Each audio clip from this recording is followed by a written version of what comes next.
reading from the book of Matthew chapter 7, verses 24 to 29. Therefore, everyone who hears these words of mine is like a wise man who built his foundation on the rock. The rain came down, the streams rose, and the winds blew, and they beat against that house, yet it did not fall because it had its foundation on the rock. But everyone who hears these words of mine and does not put them into practice is like a foolish man who built his house on the sand. The rain came down, the streams rose, the wind blew and beat against the house, and it fell with a great crash. When Jesus had finished saying these words, the crowds were amazed at his teaching, because he taught as one who had authority, and not just as their teachers of the law. This is the word of the Lord.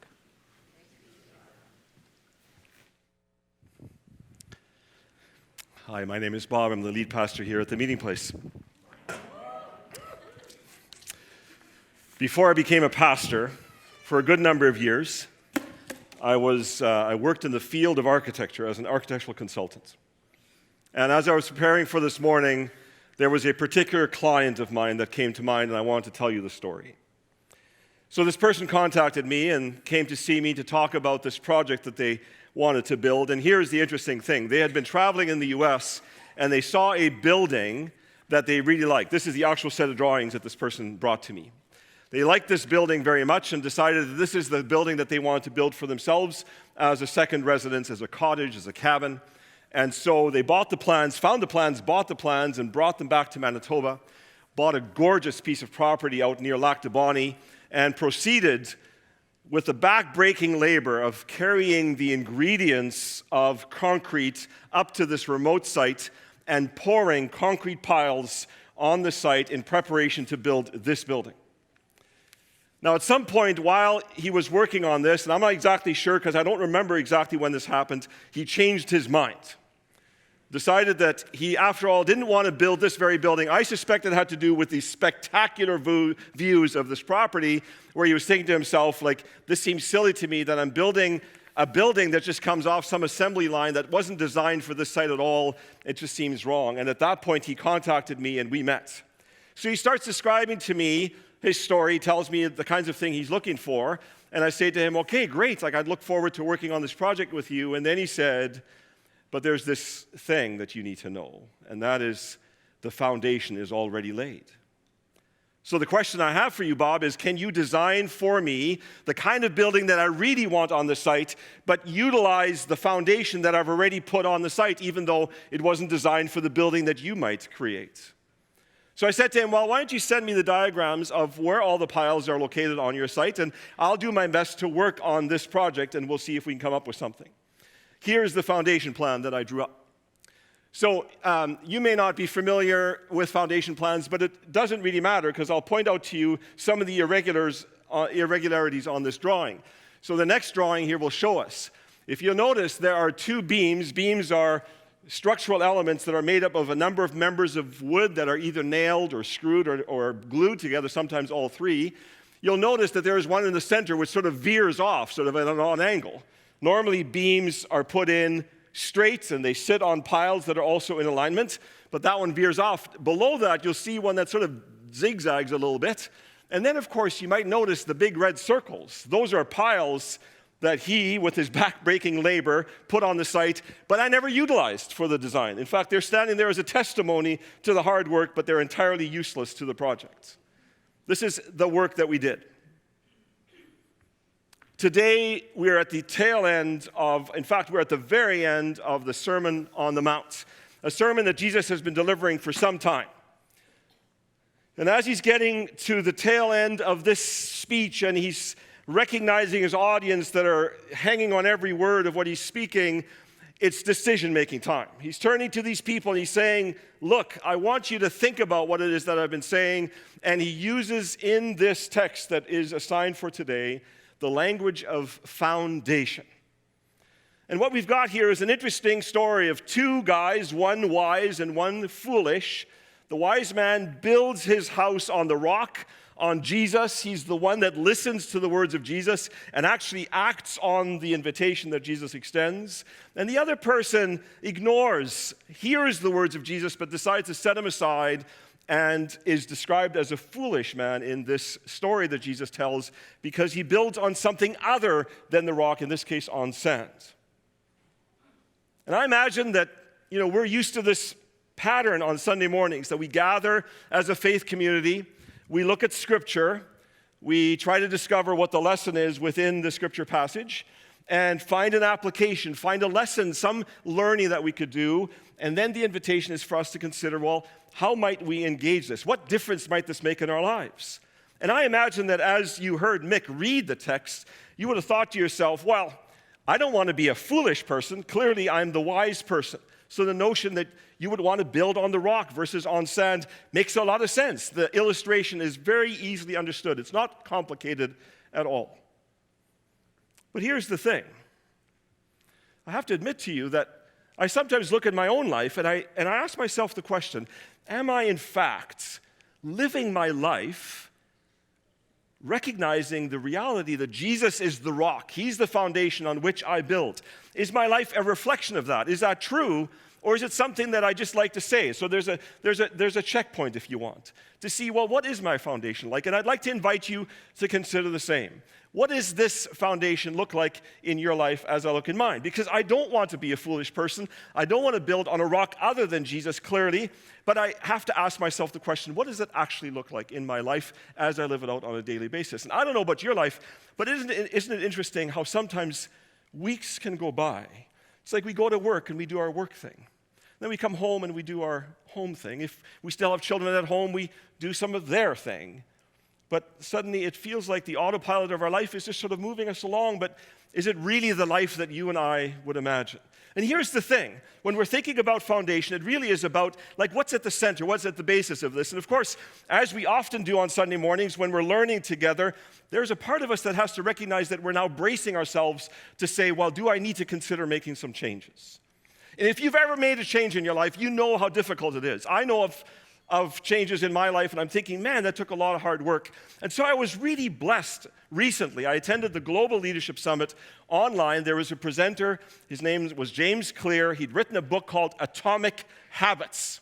And I thought to myself, I think there's something to learn here. In fact, I watched this presentation. I was so excited, I brought it to our lead team for them to see. And I want to share some insights with you about a person who's done research. Now, he's not a person of faith, or he didn't present from a spiritual perspective, but I think he gave some tools as to how we might introduce new habits we might want to embrace as we discuss this subject about the foundation on which we're building our lives. And so here's the thing. There are the 4 stages to habit formation that he identifies. They are cue, craving, response, and reward. The cue is a trigger that tells your brain to initiate a habit. The craving is the prediction that compels you to act. The response is the actual habit you perform, and the reward is the result that satisfies your craving.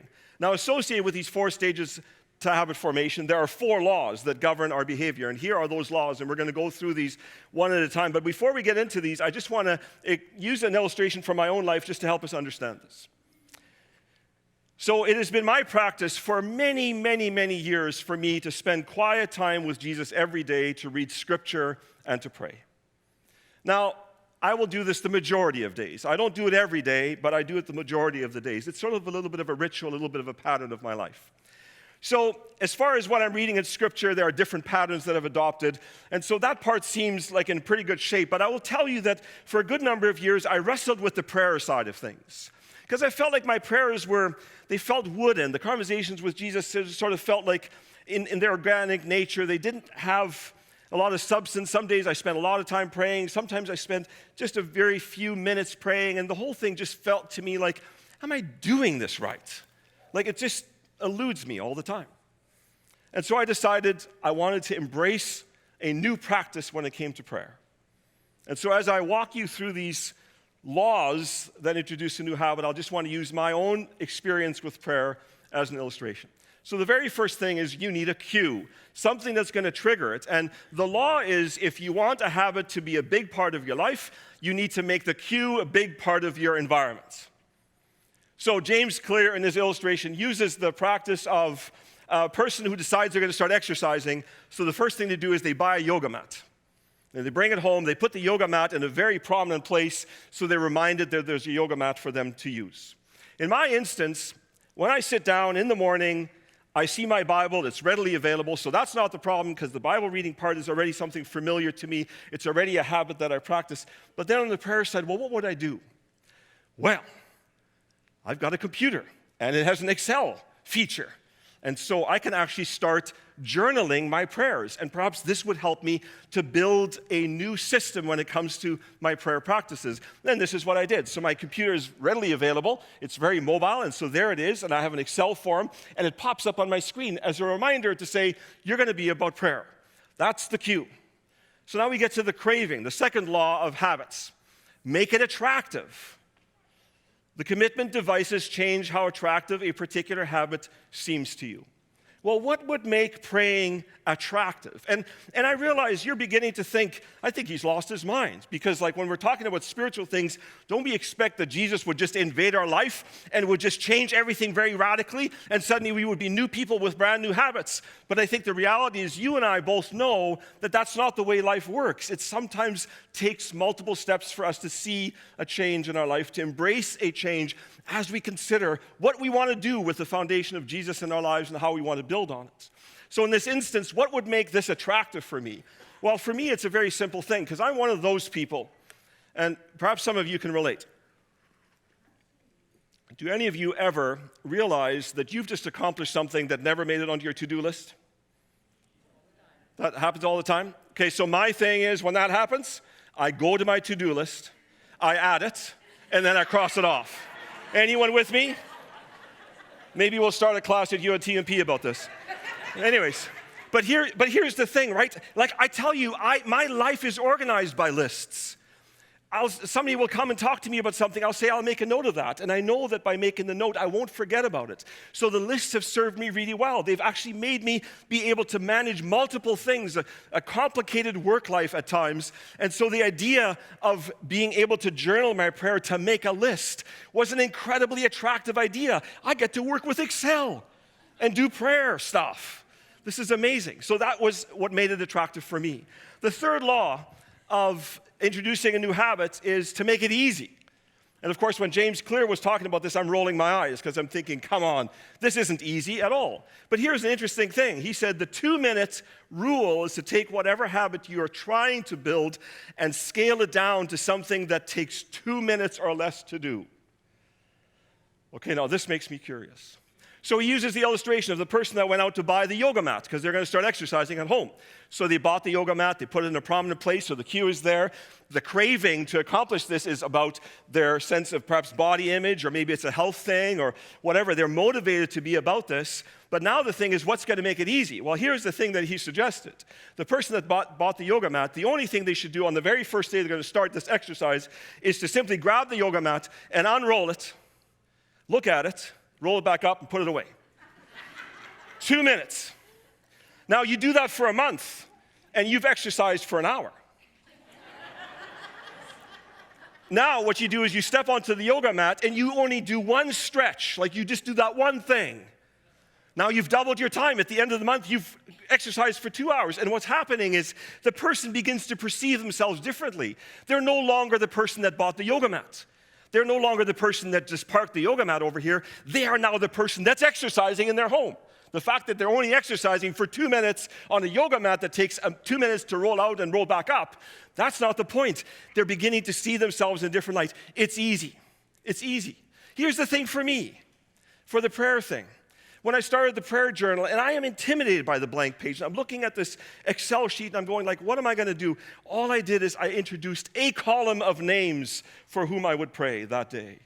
And I don't know if I added the second column on the second day or if I added the third column on the third day. I don't know exactly what the pattern was, but I can tell you now, my Excel sheet includes many, many columns. But they didn't all get introduced at one time. In fact, if you would have showed me my current Excel prayer journal charts and would have said, this is what it should look like, I would never have started. But I began with a single column of names, and then I added as concerns came up, and I was able to develop this prayer journal thing. It was an incredible gift to me. Make it easy. Make it easy is the practice. The fourth rule is make it satisfying. Each day is God's gift to you. What you do with it is your gift to him, is a quote by T.D. Jakes. This would be the invitation. How will we make this satisfying? How will it just give us that sense of like accomplishment or fulfill this craving that we named in the first place? Here's the thing that happened for me. I bump across prayer requests all the time. Sometimes I receive an email. Sometimes I receive a call or a text. Someone tells me about a situation in a hospital. Sometimes it's like I'm overhearing a conversation. Somebody says, you know what, I'm about to have a job interview. I'm going to write this exam or whatever it may be. So I am always aware that there are things that we could pray for. And this is primarily in the category of intercessory prayer where I am praying for the needs of someone else. But the thing is, I didn't have a system by which I could collect these things. And you know how it goes. Somebody comes to you and says, would you please pray with me? And you say to them, yes, I would love to join you. And unless you pray in that very moment, you may not return to it. You may forget. It's not because you're a bad person. It's not because you have bad intentions. But the thing is, life is busy and things move on. So now with this prayer journal that I created, I had a tool. I had a way of capturing prayer requests that have come my way. And it's been incredible. Because the thing that's happened is I have started engaging in deeper relationships with people because you see, one of the things that's true of prayer is that sometimes people pray for something for a very long time and nothing comes of it. There doesn't seem to be movement. The healing doesn't take place. The change that they're hoping for doesn't take place because God's timing is at work. And sometimes that's a long journey. And perhaps I had a moment of intersection with them, but I begin to notice the patterns and I join them in that long obedience in prayer. And as I meet them, I can follow up and say, hey, is there news yet? Is there something that's developed? And the truth of the matter is, I sometimes write down a prayer request, notice that the job interview is at a certain time on a certain day, or that particular exam is going to be written by this person on a certain time, certain day. I can go to my calendar and I put it in there. Here's the name. This person is about to go into this circumstance, and I can pray for them. And my life about prayer has become this rich experience. I'm on my own. I'm doing my prayer journal thing, but I suddenly have this connection to this faith community and beyond because I'm joining people in all of these prayer things. It is immensely satisfying. So, what do we do with this information? We are building on the foundation that Jesus has provided in the Sermon on the Mount. He delivered one of the most incredible speeches, and now he's saying to the audience, listen, you've heard my words. What are you going to do? Are you going to be a wise person and build on this rock, or are you going to be a foolish person and build on something else altogether? So how do you and I engage in this process? What do we do with this? And so I'm going to walk us through some familiar words. Perhaps you've seen these before. Next slide, please. From the inception of the meeting place, we've had this mission statement to be a biblically functioning community, building on the rock of Jesus, leading people to become fully devoted followers of Jesus Christ. Fully devoted is language that we've used a lot around here. In fact, as we go into this year, I want to remind you that we are about becoming fully devoted followers of Jesus. That is the mission. That is the thing that we want to accomplish as a faith community. And now we have to break this down into actual steps. And so we've got a vision statement. And here it is. Again, familiar language. At TMP, we follow Jesus and share his story. We gather in our place and yours. We serve where needed, and we worship him in all that we do. 5 particular components, 5 action words that we can imply, that we can put into practice. And here is the thing, my friends. If we choose to make Jesus our foundation, it gives us an opportunity to build something extraordinary, something beautiful with the actions that we take in response to this. Develops a life that can be life-giving to many others. It can be this thing that can make a difference in this world. So how do we do this practically? Well, I want to be bold and adopt James Clear's very simple 2-minute rule for us to consider, for you to consider. So here we go. First part of our vision statement requires or invites us to become fully devoted followers, and it's about following Jesus. As I'm becoming fully devoted, I am a follower of Jesus. Okay, what would that look like? What might that look like? Well, here's the thing. We recognize that this life is hard. We recognize that all of us carry with us pain. All of us have disappointments. Perhaps there are some mental health challenges. There are things that really make our life more difficult than we like. There are some specific things, burdens that we carry. Perhaps there are some things that you're not even sure that you want to trust Jesus with because they seem too big. But here's the thing. I would invite you to consider for this week, for 2 minutes, to ask yourself the question, is there something in my life that I want to bring under the lordship of Jesus? Is there something that perhaps I've been holding on to because I think I can manage on my own? Or maybe it's something that just feels so big you don't even know how to begin to tackle it. Or maybe it's something that you haven't wanted to give up because there is a certain amount of pride in it. Give yourself 2 minutes to think, how would I bring this under the lordship of Jesus? To become a fully devoted follower of Jesus. Next statement. As I'm becoming fully devoted, I am a sharer of the story of Jesus. So this one is a little bit more dangerous. Are you ready for a little danger? The invitation that I would extend to you today is set aside today 2 minutes to pray that Jesus would give you a chance to share your Jesus story this week. Now, I should be honest with you. If you pray that prayer, this might just happen. So in other words, you actually have to invest another 2 minutes because you need to invest 2 more minutes to figure out how to tell your Jesus story so that you're ready. So 2 minutes to pray. Jesus, would you give me an opportunity? 2 minutes to tell the story. What was your life like? What were you like before Jesus? Then Jesus interrupted your world, and now this is true of you. 2 minutes. 2 minutes. Third statement. As I'm becoming fully devoted, I am a gatherer with others. Right? We have in this environment, in this church, many places to gather. The 3 prominent learning environments, as we call them, are Sunday morning, which is this. We've got Tuesday night U at TMP, where a bunch of people come together for a meal, for some worship, and then for some learning. And we have our home churches. So in this instance, the invitation would be for you to spend time for 2 minutes to consider what is it that you and I would all lose out on if we stopped gathering in this faith community, whether here on Tuesday or in home church. Just measure the cost. How would your life be impacted if you no longer gathered? What would you all lose? Because I will tell you, there's something incredibly powerful when we come together and we experience faith community like we are this morning. It fills my soul. And I'm an introvert. I need to recover from this now for the rest of the day. But the truth of the matter is we get together. We get to be with people. And I look you in the eye and you look me in the eye and there's a moment of exchange of kindness and all that kind of stuff. And I would just invite you for this year, if you name the value of community in your life with that 2-minute reflection today, what might it change? Would there be some days where you might, instead of staying in bed, get up and go to church or attend your home church because the people there are counting on you because you're sitting in the living room with a family of people that have begun to love you? Take 2 minutes to understand the importance of community in your life.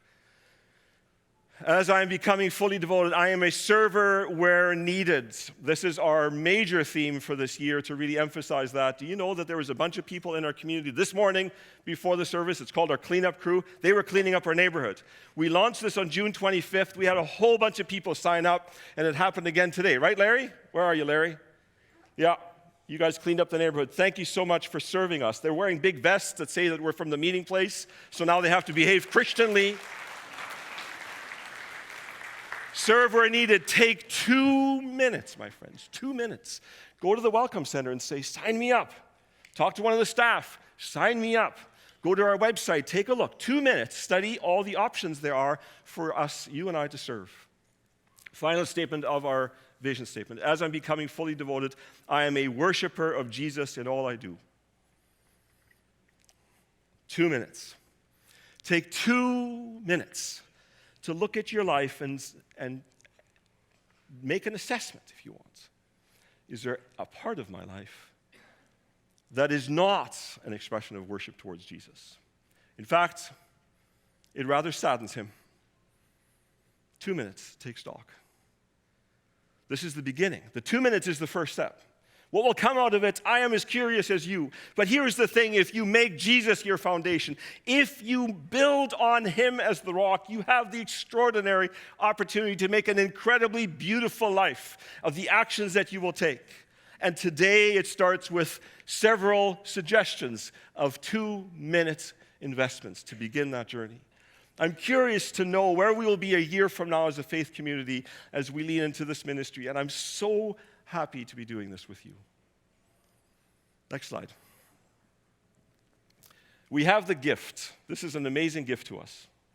We have the gift of one of the people that was in the audience the day that Jesus spoke and what they did with the information that they heard. This is James, the half-brother of Jesus. He became a leader in the early church. This is what he says. What good is it, my brothers and sisters, if someone claims to have faith but has no deeds? Can such faith save them? Suppose a brother or a sister is without clothes and daily food. If one of you says to them, go in peace, keep warm and well fed, but does nothing about their physical needs, what good is it? In the same way, faith by itself, if it is not accompanied by action, is dead. But someone will say, you have faith, I have deeds. Show me your faith without deeds, and I will show you my faith by my deeds. You believe that there is one God, good. Even the demons believe that and shudder. This is a very confrontational statement. Consider for a moment that if we were to be the hearers of Jesus' words but wouldn't act on them, we essentially are in the company of the agents of evil. Because they're as informed as you and I are, but we're not acting on building on the foundation that Jesus provides. When we build on the foundation of Jesus, we have an extraordinary opportunity to build a beautiful life. So, I told you about the foundation for that building. Here's a set of drawings that I made up for that site. This is not off the mill. This is a custom design. I can't show you all of the details, but here is one of the elevations. What you're seeing here is a 2-story cabin. On the main floor is a kitchen dining area. The second floor is the living space. It has those transom windows, 360 degrees around the room, all the way around the perimeter. And the major windows that you see at the front of the building face the most spectacular sight. In fact, it's so high up, they see bald eagles fly below the windowsill. Those windows go right to the floor because we didn't want to miss any of the view. My friends, don't settle for something average or less than. You get a chance to build something amazing with your life. The foundation has already been laid. The foundation has already been laid. Build on it. Be wise.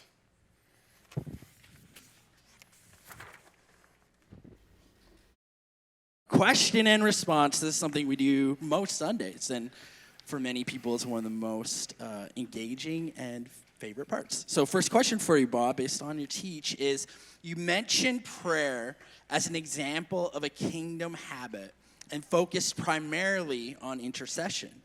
Does your spreadsheet include other elements of prayer that are mentioned in the Sermon on the Mount? As a matter of fact, I actually suspected this question might come up. So yes, there are columns that allow me to express prayer as just an act of worship.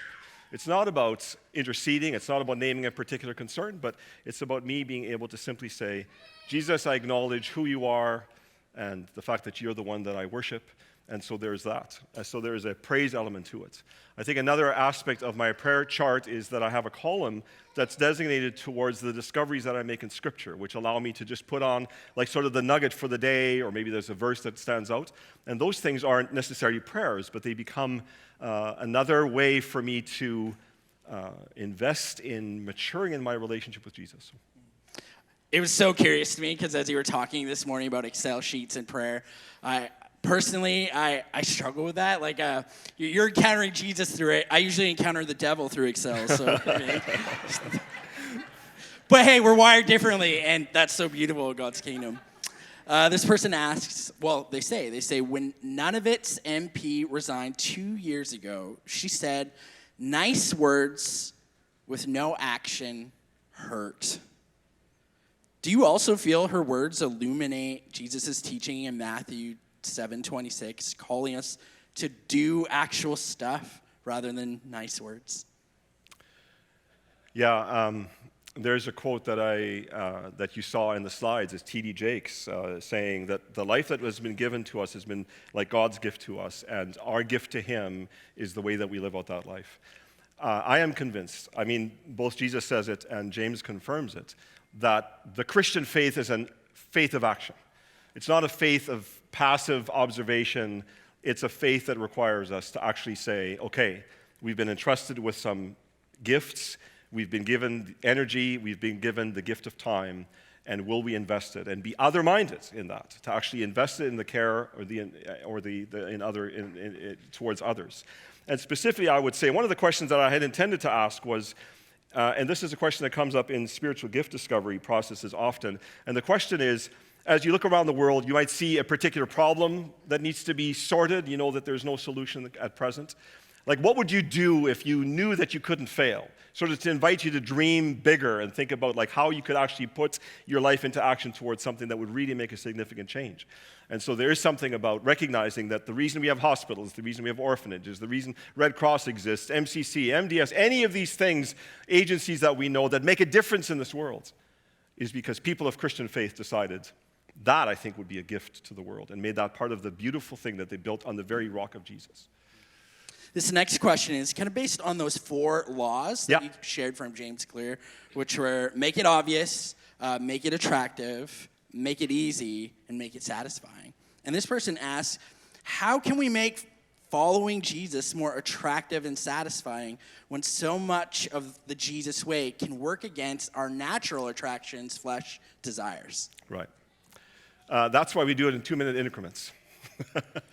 I think it has to start with something that seems doable, because I do think that, especially coming out of the pandemic, I think that we're recognizing that we've all probably lost some speed, we've all lost some capacity, and so even to be people of faith, there is something about the fact that it requires work, that it requires us to give attention and be purposeful about it.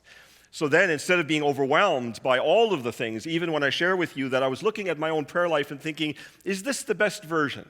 I don't think it was a question that Jesus was asking me, but I think in my desire to want to worship Him, to actually be a fully devoted follower, it's an area that I needed to address, to be more deliberate about, because it felt to me like that was a way to engage perhaps a small segment of my life. And so I would just say to you, think about this in 2-minute increments. And I know, there are radical stories of people who made a decision for Jesus, and suddenly their whole world is different. Habits have dropped, some of their addictions disappeared, and those kinds of things. But I would say that those are on the rare side. So, yes, it is hard. I'm not dismissing that. So when James Clear simply says, well, make it easy, my eyes rolled a little bit, I will admit. But when he introduced the 2-minute rule, the 2-minute notion, then I thought, maybe it is accessible for us to make incremental difference, because we're on a journey. It's about steps towards Jesus as opposed to having arrived, because we're all somewhere on that path towards Him.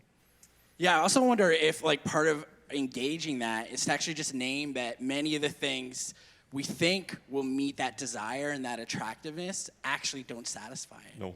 Right? It's just like many of our strongest desires are not actually our deepest desires. The sand, Yeah. right? It's shifting, it's fleeting, it disappears once there's floods and wind and storms. That stuff erodes, and then suddenly we're left going, and here I thought this was a good foundation. It's gone, it's disappeared. So here we are at Kickoff Sunday, and usually after Q&R, you're probably, if you've been here in our community any amount of time, you're probably like, okay, now Paul's going to ask Bob to close and dismiss.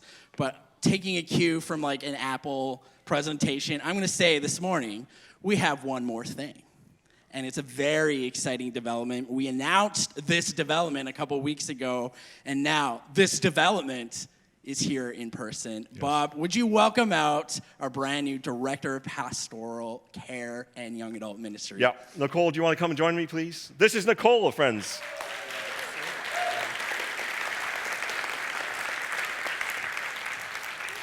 I have done this to her on more than one occasion where I've brought her into some kind of smaller community, and then I put her on the spot to share something. But we agreed that today all we're going to do is you're going to have a chance to look at her.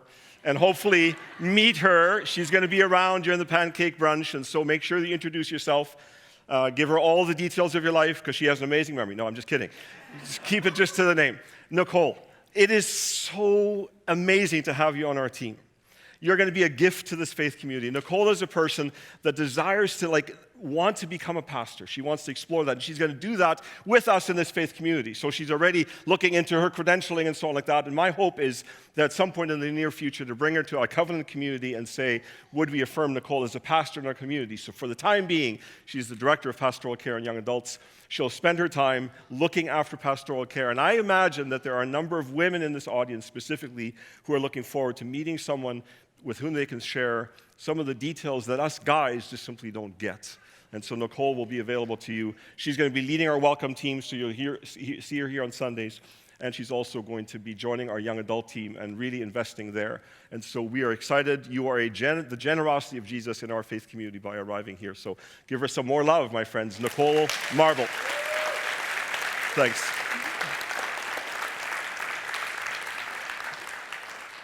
So to close the service, it felt appropriate for me to read the very last words of the Sermon on the Mount.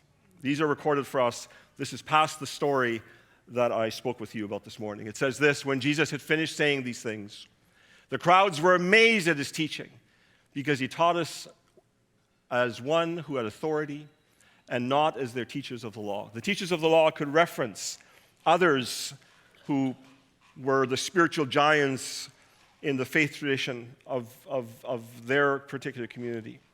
But Jesus speaks because he is the foundation. He is the one that ultimately fulfills in his presence as the Son of God all of the things that they only studied as part of their understanding of their faith. And so here we are as the meeting place, built on the rock of Jesus, looking forward to the future together. Here's the thing. I wonder sometimes if we've gotten so used to the idea that we study Scripture together on a Sunday and we hear the words, they start up, and perhaps they're familiar to us, and they become these, yeah, we've heard this before, or those are nice things, and so on like that. What would we look like if we were amazed at his teaching, amazed at the things that Jesus might have to offer? And I want to encourage you. Embrace the foundation of Jesus and really live with an expectation to be amazed in this ministry year. I am so glad to be doing this together with you. Bless you as we lean in and discover more of what he has. Let's be wise.